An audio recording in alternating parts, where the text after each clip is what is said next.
Hello there. My name is Julia Harris. I am a licensed specialist in school psychology and HEB, and I'm also a member of the Crisis Intervention and Prevention team. I'm here today to tell you about a new series of videos that we are creating for you on various topics that we've heard parents talk about and that we think are important to help you manage the situation we're in right now. We're all struggling just a little bit. This is going on quite a while. So we want to help you out there. The first video is mine today. And this video is going to be about relationships and maintaining the relationships during the situation in kind of hard times when we kind of lose our cool. So we will start with that, but I'm also going to let you know that I will be referring to some notes every now and then. I have them, but I'll try to not to look at them that much. I kind of have this down. So we want to talk about first, I want to tell you about the different stages of adjusting to a situation. The first stage is called forming. Forming is how we are right now. Right at the beginning of this situation, we got told we were going to be on lockdown and how excited we were because it was an extended spring break and we thought this was going to be cool. And we got to sleep late, stay up late, binge watch a bunch of TV shows that you would normally get to see, and just generally kind of just be lazy, maybe, not really do much at all. That is good for a short period of time. And after that short period of time, then we get to the second stage of storming. Storming is bad. Storming, if you had a visual of a graph, it would be like at the very bottom of that graph. Storming is when now this has been too much together time, too much doing nothing time. People are irritating us and we're irritating them too, by the way. It's not a one-sided thing. So we get to that point and it's very uncomfortable. That's when we have a lot of conflicts in the house and we can't really fight our way out of it. People are mad at each other. People really don't want to be together. But that's a short time too, most of the time. And then we start moving back up the graph. And then the third stage of this is norming. Norming is when we have kind of come to some unspoken agreements or even written agreements to make our life more bearable. And we're kind of adjusting to our new schedule, our new way of doing things in the house, our new way of getting along and dealing with each other. So when we've gotten to forming, we also have either created some unspoken or unaddressed kind of contracts with each other, or we might have some actual written contracts. And when we have those things going, then the final stage of the situation is performing. Now we have some ways of how we want to do things. We need to act on it. It's a lot easier said than done. I get that. I want to tell you about relationships. I think that is the most important thing, and so do a lot of other people. There was a study done many years ago in the 60s or 70s where a bunch of researchers questioned about 800 people. And their question was, what makes you feel happy and successful in your life? And they tossed out a whole bunch of multiple choice questions, is it fame? Is it wealth? Is it lots of food? Is it living on an island and not having to deal with those people? And out of all the choices that they had to make, the highest rated choice was the relationships that you have. Our relationships make us feel happy and successful until they're not making us feel happy and successful. So so that's pretty much my topic today. We're going to start with that. We're going to start with what we like to call relationship deposits.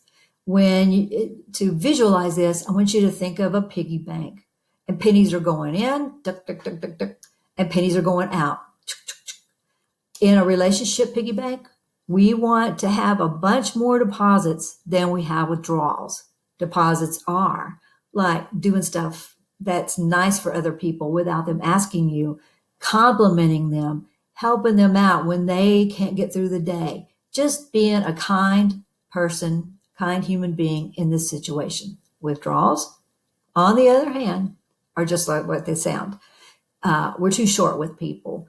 We're irritated by them. We say mean things to them that we don't really mean those things, but we're angry and we're irritated and we're frustrated with the situation. So that's when the pennies start flying out.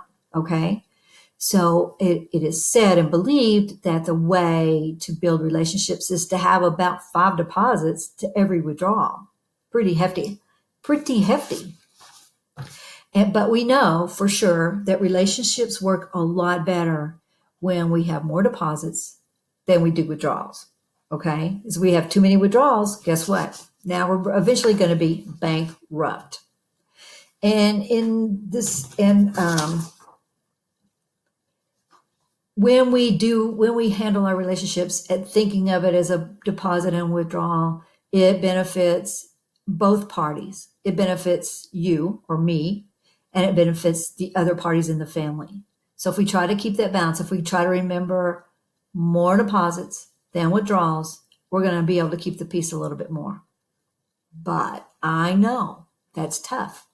So this is when we want to probably come down and create a family contract so that everybody kind of has an agreement amongst themselves to live together in peace.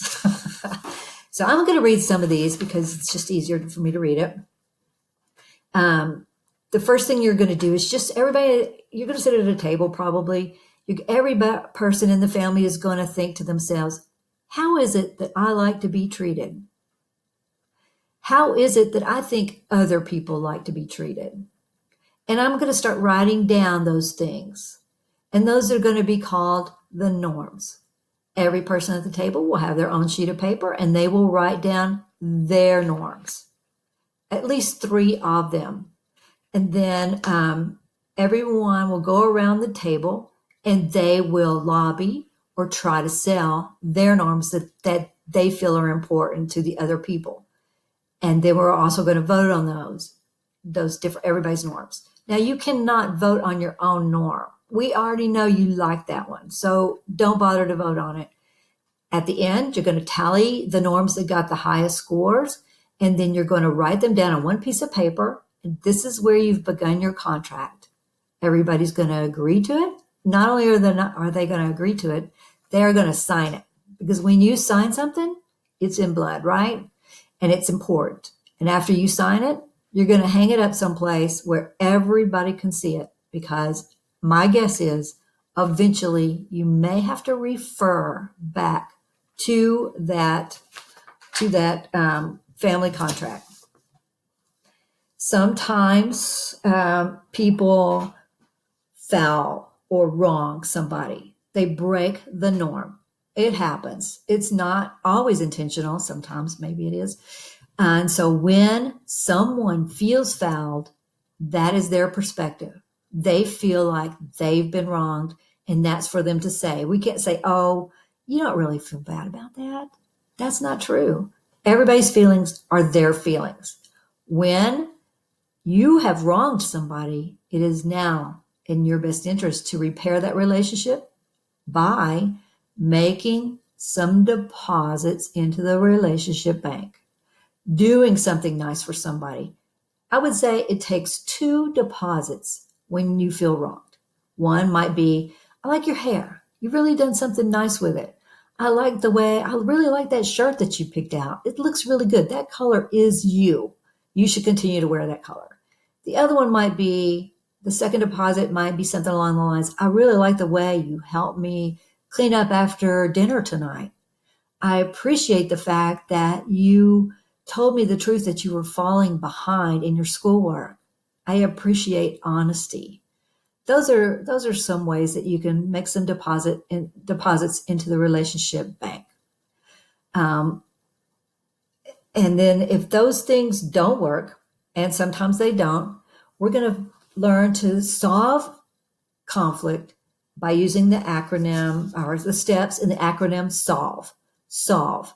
SOLVE. The first step in that is stop and think. You've wronged somebody or somebody's wronged you and you're very upset about it. You want to blow your top. You want to yell and scream. But I say to you, stop and think. Okay? And then objectively state the problem. Don't put your emotions into it. Just say, I don't appreciate the fact that you chose not to clean the kitchen after dinner tonight. I am tired. I can't do it tonight. I need your help. Then you're going to list the options. You and the other party, you're going to list all the options that are ways that you might be able to solve this problem. And then you're going to voice your choice, and the other person is going to voice their choice, and then you're going to act. By acting, that means coming to an agreement, maybe making a schedule, maybe making a little bit of a short contract between you and that person. And then sometimes once you've got this thing in place, oftentimes it doesn't work out for the long term. It worked out for a couple of days. And that's when the E in solve is evaluate. You're going to go back and evaluate it, decide a better way that you think could handle it, and just try to go back and fix that.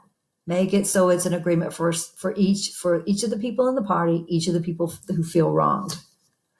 When we spend the time to solve problems with our family members, our friends, our colleagues, when we spend the conscious time to put more deposits in than withdrawals out, we're going to build very much stronger relationships, and we're all going to feel a lot more successful and a lot more happy. Thank you so much for listening to me today. I appreciate it. I hope to see you soon.